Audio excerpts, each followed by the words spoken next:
오늘 본문의 말씀은 사도행전 26장 29절의 말씀입니다.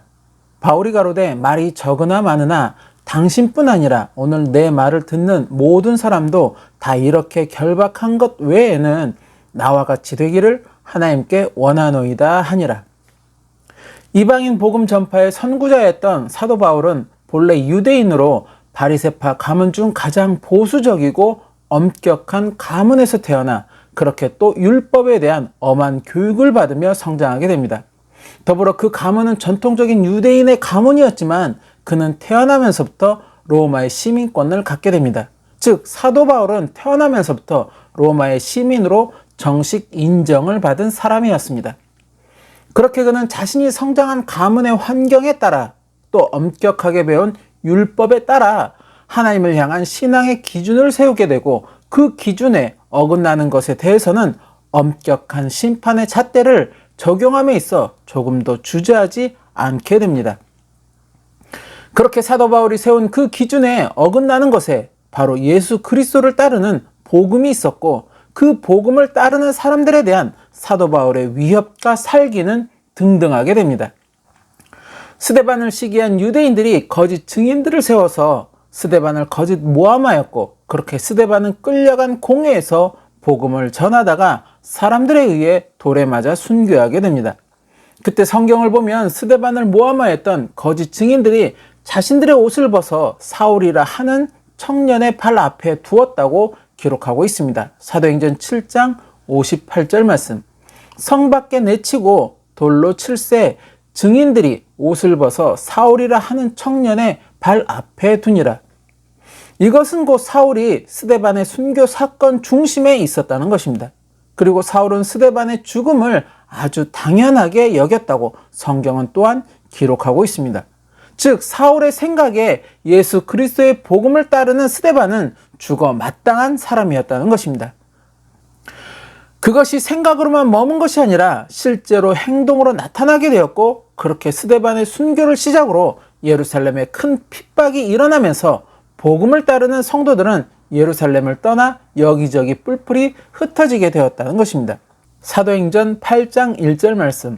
사울이 그의 죽임당함을 마땅히 여기더라. 그날에 예루살렘에 있는 교회에 큰 핍박이 나서 사도 외에는 다 유대와 사마리아 모든 땅으로 흩어지니라.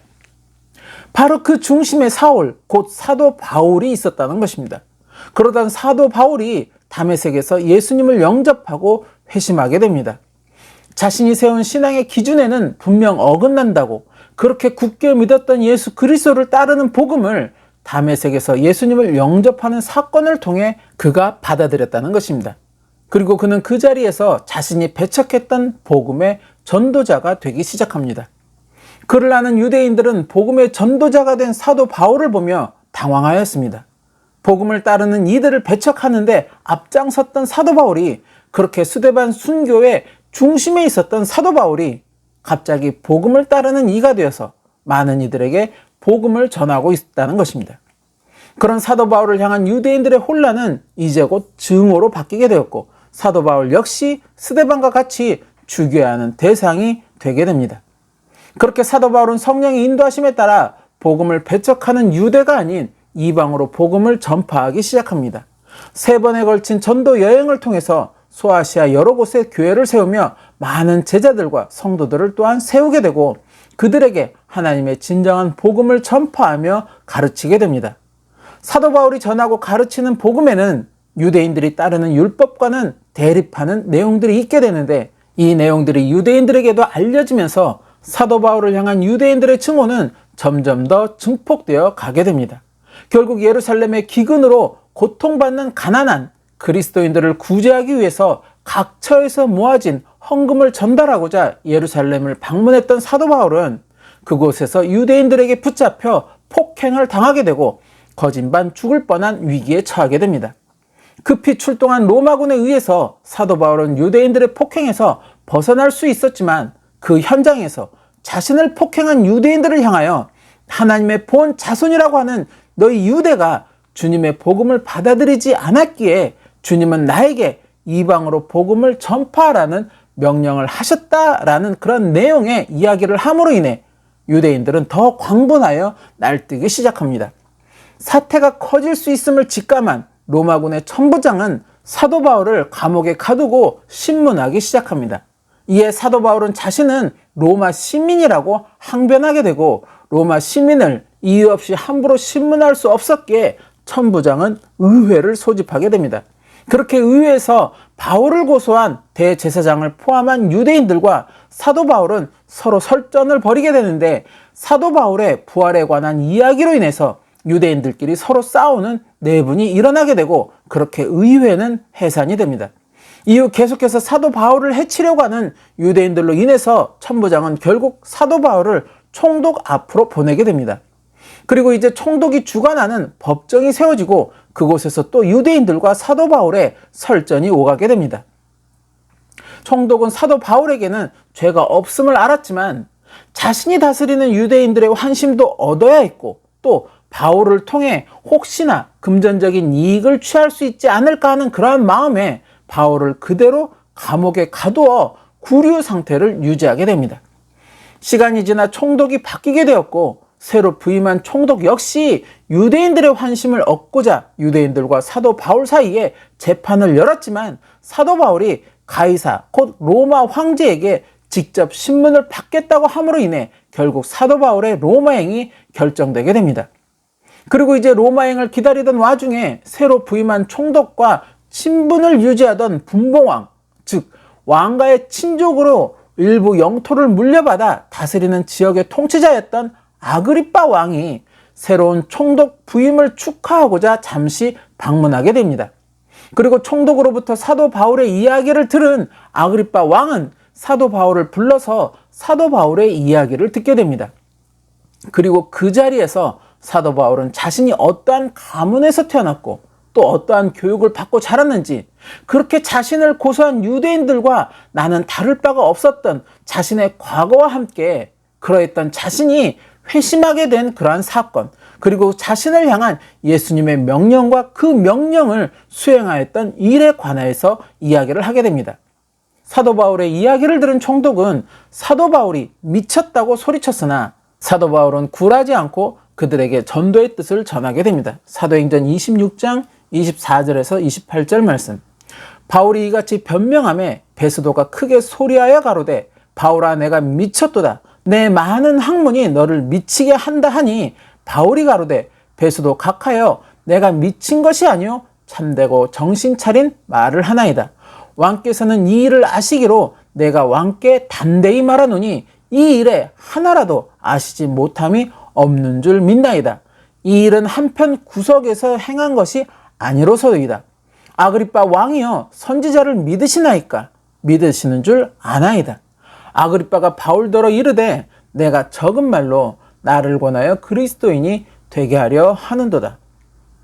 그리고 이제 오늘 본문의 말씀 곧 사도 바울의 이야기를 듣는 모든 사람이 다 자신이 이렇게 결박당하는 것을 제외하고는 자신과 같이 되기를 하나님께 원한다고 사도 바울은 고백하고 있다는 것입니다. 자신과 같이 되기를 하나님께 원한다. 사도 바울의 이 말은 예수 그리스도의 복음을 따르는 자신의 모습이 결코 부끄럽지 않은 모습임을 자부하고 있다는 것입니다. 사울이었을 때 사도 바울은 예수 그리스도의 복음을 따르는 것은 부정한 것이며 율법에 부끄러운 것이라고 믿었지만 예수님을 직접 영접하고 난 사도 바울은 그것이 진정한 진리이며 율법이나 그 어떤 것에 전혀 부끄러운 것이 아님을 깨닫게 되었다는 것입니다. 그렇게 회심하게 된 바울은 예수님의 명령에 따라 복음을 전파하는데 자신의 모든 삶을 바치게 되었고 그러한 자신의 모습이 또 그러한 자신의 삶이 결코 남에게 부끄러울 것이 없는 모습이요 삶이라는 것을 자부하며 다른 모든 이들이 나와 같이 되기를 원한다고 고백하고 있다는 것입니다. 그렇다고 사도 바울의 저 고백이 모두가 자신과 같이 복음을 전하는 사도가 되어야 한다는 그런 의미의 말이 아니라는 것입니다. 그 중심에 자신과 같은 주님을 향한 온전한 믿음과 열정이 있기를 그 믿음과 열정으로 주님과 동행하는 모습이요 삶이 되기를 바란다는 것입니다. 그가 유대인이든 로마이든 이방인이든 그가 왕이든 신하든 백성이든 그가 누구든 자신과 같은 믿음을 소유하기를 사도 바울은 소망한다는 것입니다. 왜? 그 믿음이 구원의 길로 인도하여 주시는 길임을 사도 바울은 알기에, 그 믿음으로 진정한 축복을 성취할 수 있음을 사도 바울은 알기에, 그것을 너무나도 잘 알기에 모든 이들이 이러한 구원을, 이러한 축복을 받고 성취하기를 사도 바울은 하나님께 소망한다는 것입니다. 제가 어느 순간 이렇게 말씀을 전하기 시작하면서 한 가지 깨닫게 된 것이 있습니다. 말씀을 온전히 듣는 자의 처지에서 보는 성경 말씀의 의미와 말씀을 전하는 자의 처지에서 보는 성경 말씀의 의미는 차이가 있다는 것입니다. 같은 성경의 말씀이지만 전하는 자의 처지에서는 그 말씀을 사람들에게 전해야 하기에 그 말씀이 담고 있는 의미에 대해서 좀 더 깊게 생각하게 된다는 것입니다. 그래서 말씀이 주는 의미를 좀 더 넓게 생각할 수 있고, 성경 안에서 서로 말씀의 짝을 찾으며 내 안의 의문에 답을 또 찾아가게 된다는 것입니다. 온전히 듣는 자의 처지였을 때는 매일같이 말씀을 읽었어도 그 말씀이 마음에 새겨지지 않았다면 전하는 자가 되고 그 말씀의 의미를 깨닫게 되니 그 말씀이 마음에 새겨지게 되었다는 것입니다. 그리고 그렇게 마음에 새겨지는 말씀의 의미에 나 자신을 돌이켜 보게 되었다는 것입니다.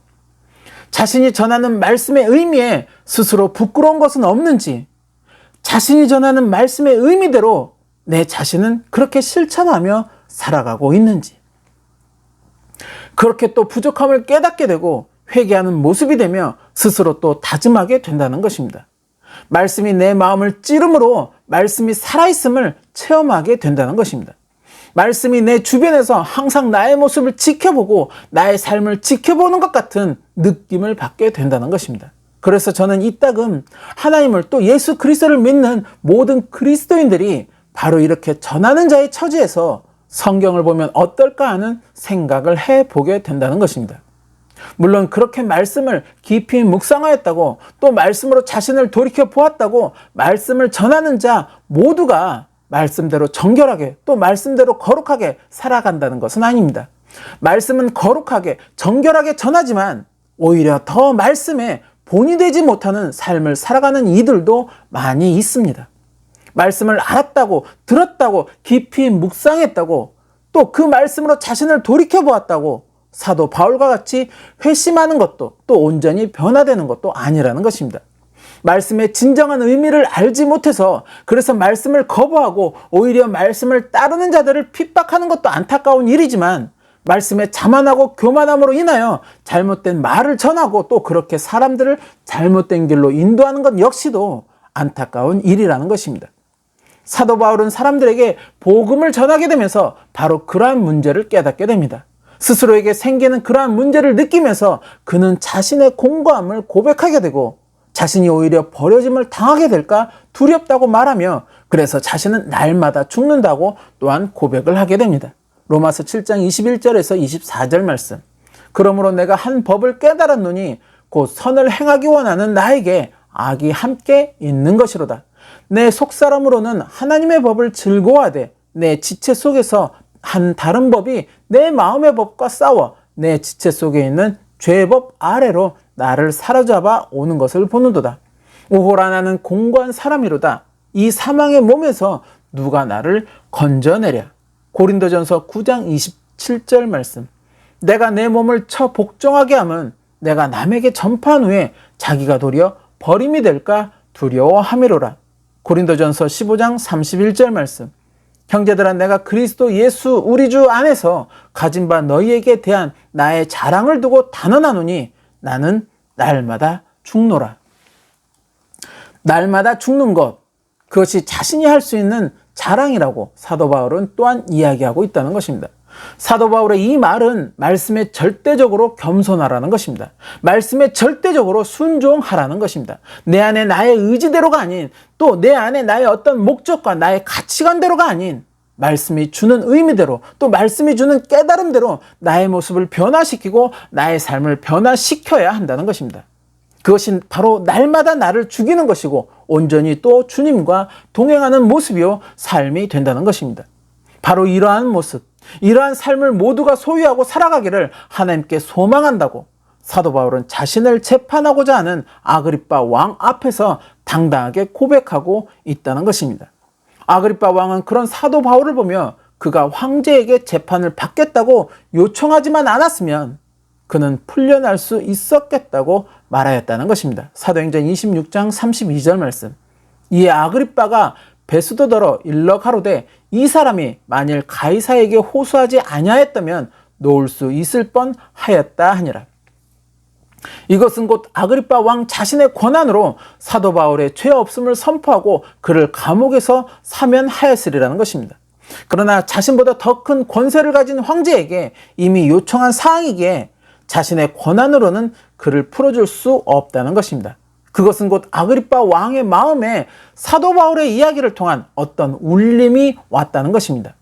그가 믿는 복음이, 그가 따르는 복음이 결코 잘못된 것이 아님을, 결코 부끄러운 것이 아님을, 다른 이들에게 고소를 당할 일이 아님을 아그리빠 왕은 알게 되었다는 것입니다.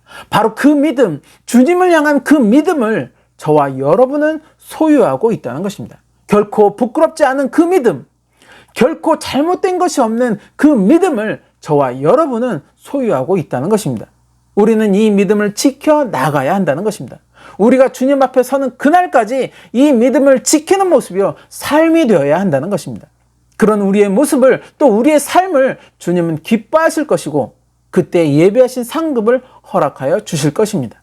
저와 여러분이 바로 사도 바울과 같은 마음, 또 사도 바울과 같은 믿음의 삶이 되시기를 소망합니다. 그렇게 늘 주님과 동행하는 모습, 또 동행하는 삶이 되시기를 예수님의 이름으로 축원합니다.